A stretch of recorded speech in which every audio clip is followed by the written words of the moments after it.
கடந்த 12/8/2026 அன்று காட்டுமன்னார்கோவில் சட்டமன்ற தொகுதி உறுப்பினர் திரு ஜோதிமணி அவர்கள் பேசும்போது, பல எம்எல்ஏக்களிடம் சொந்தமாக வாகனம் இல்லை என்றும், தொகுதி பணிகளை ஆய்வு செய்யவும்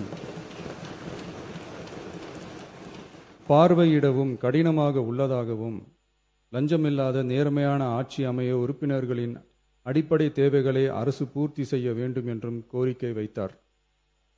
எந்த ஒரு பொருளாதார பலம் இல்லாமல் சட்டமன்ற உறுப்பினர்களாக பணியாற்றி கொண்டிருப்பவர்கள் தங்களின் தொகுதி பணிகளை செய்ய சொந்த வாகனங்களோ அல்லது உதவியாளர்களையோ வைத்துக்கொள்ள முடிவதில்லை என்றும் தெரிவித்தார்.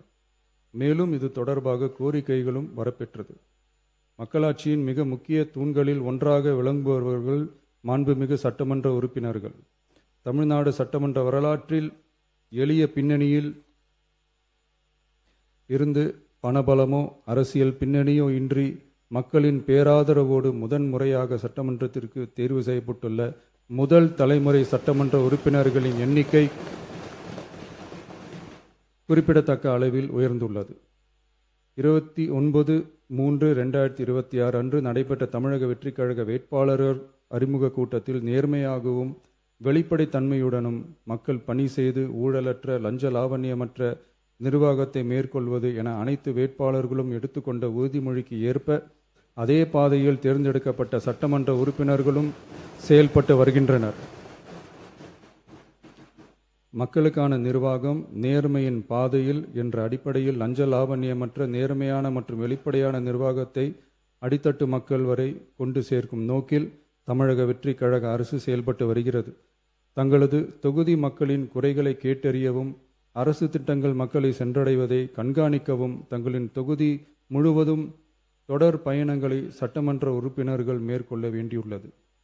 பொருளாதார பலம் இல்லாமல் சட்டமன்ற உறுப்பினர்களாக பணியாற்றும் மற்றும் முதலாக சட்டமன்ற உறுப்பினர்களாக தேர்வு செய்யப்பட்ட உறுப்பினர்கள் தங்களது மக்கள் பணியை தோய்வின்றி தொடர்வதற்கும் அவர்கள் தங்களின் தொகுதி பணிகளை திறம்பட மேற்கொள்வதற்கு வசதியாக அனைத்து சட்டமன்ற உறுப்பினர்களுக்கும் அரசு சார்பில் வாகனம் வழங்கப்படும் என்பதை மகிழ்ச்சியோடு தெரிவித்துக் கொள்கிறேன்.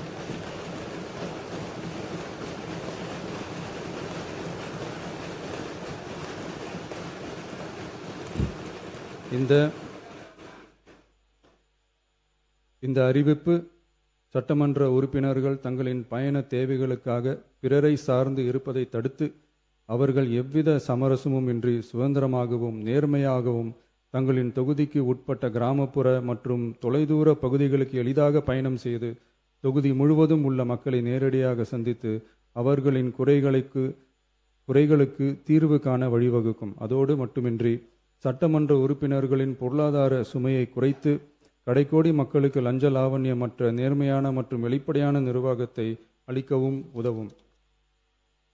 மேலும் சட்டமன்ற உறுப்பினர்கள் தங்களது தொகுதி சார்ந்த பல்வேறு பணிகளை மேற்கொள்ள ஏதுவாக சட்டமன்ற உறுப்பினர்கள் ஒரு உதவியாளரை நியமித்துக் கொள்வது அவசியம் என கருதப்படுகிறது.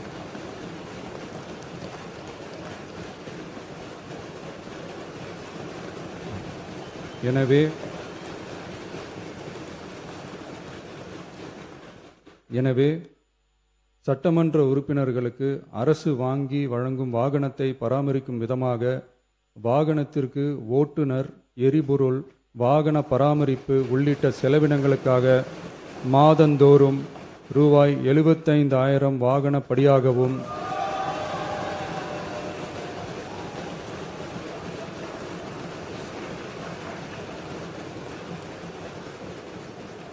அலுவலக பணிகளில் உதவி செய்ய ஓர் உதவியாளரை நியமித்துக் கொள்ள மாதந்தோறும் ரூபாய் 25,000 உதவியாளர் படியாகவும்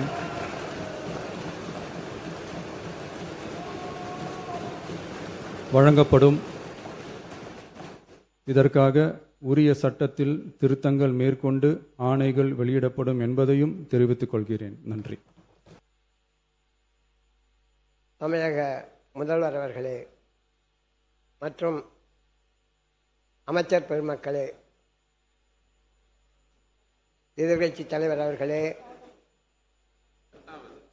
மற்றும் சட்டமன்ற உறுப்பினர்களே, உங்கள் அனைவருக்கும் ஐயா தென்னாட்டு அம்பேத்கர் இளைய பெருமாள் நல்லாசியுடன் அண்ணன் தொல் திருமாவளவன் அவர்களின் ஆசீர்வாதத்துடன் என்னுடைய கன்னி பேச்சில் நான் வைத்த கோரிக்கையை ஏற்று அனைத்து சட்டமன்ற உறுப்பினர்கள் என்ற கோரிக்கையின் அடிப்படையில் நான் எனக்காக கேட்கவில்லை, இருந்தாலும் வருகின்ற சட்டமன்றத்தில் இருக்கின்ற அனைத்து உறுப்பினர்களும் இதை பயன்படுவார்கள் என்ற பரந்த மனப்பான்மையோடு நான் கேட்டதை நிறைவேற்றி தந்த ஐயா முதல்வர் அவர்களுக்கும் பேரவை தலைவர் அவர்களுக்கும் மற்றும் உறுப்பினர்களுக்கும் என் மனமார்ந்த நன்றியை தெரிவித்துக் கொள்கிறேன். நன்றி, வணக்கம்.